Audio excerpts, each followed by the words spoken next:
James was very bored. He tried calling each one of his friends, but it's like all of them vanished. He then tried playing some video games and watching his favorite show, but he was bored of that too. So he thought about looking at the rest of phone numbers in his contact list. Then he had an idea. What if he tried to call the devil's number? The number is 666. Some time ago, he talked about that with his friends. Some thought it was just silly, while others were actually afraid of calling, so they never did. James had no idea about what would happen and didn't even think about what to do if someone responded. He was convinced he would just hear an error message. So he armed himself with bravery and dialed the unholy number. He started to feel nervous, but also thrilled by the experience, even though nothing had happened yet. But then, everything went south. The phone started to emit a long and loud beep and did that for a long while. James was about to lose his patience and hang up, but then he heard groans. It sounded like the voice of a woman yelling for help, and her screams reflected pure agony. With his heart racing, James tried to listen more attentively. The groans lasted for a few seconds. Then could be heard the constant beep from before, and then a strange sigh could be heard. James instinctively hung up after hearing that. What did he hear? He was very confused. And just a few moments later, he started to think that maybe he hung up on someone who needed help. He had to call again. However, he did not want to use his mobile phone, so he grabbed his keys, got out of the house, and headed to the public phone around the corner. Almost nobody used them anymore, but it still worked. James took out a couple of coins, put them in, and dialed the number. This time around, the beep was shorter. He then heard the groans again, and then the same voice asking who was calling. James responded by asking, "Why are you screaming?" The woman responded, "Because it hurts so much."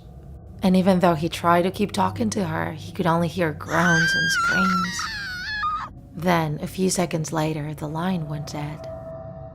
He hanged up the phone, and after walking around the neighborhood for a bit trying to calm down, he finally went back home.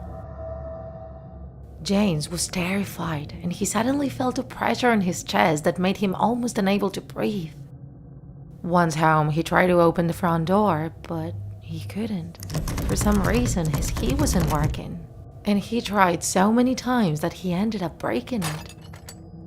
It was so cold outside that he was about to freeze, so he had no choice but to break the kitchen's window with a big rock to be able to get in.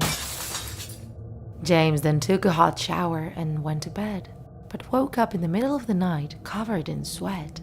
His phone wouldn't stop vibrating. Who was calling him so late at night? Still half asleep, he grabbed the phone and answered the call.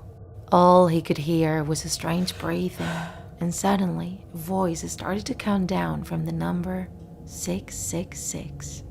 James was completely hypnotized by that terrifying countdown. So much so that at number 10, heavy knocks on his door woke him from his trance.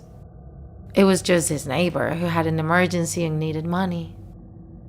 That could have been just a coincidence, but who knows what really happens once the countdown reaches 0.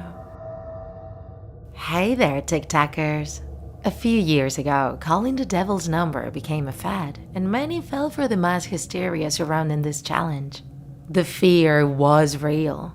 However, it was demonstrated that in most cases, the terrifying calls were just pranks organized with friends.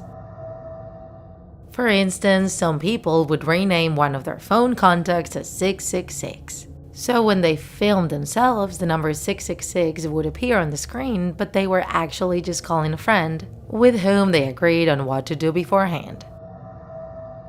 In other cases, the calls would just give out an error message due to the number being invalid, or would redirect to the call center of some company. It is clear that it's difficult to demonstrate that every single one of those videos were fake, but surely most of them were. That said, we recommend that you never try calling the devil's number. Who knows? the challenge could end up being true, and your soul could be in grave danger.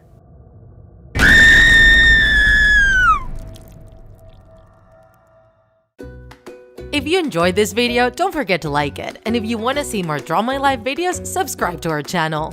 See you in the next episode!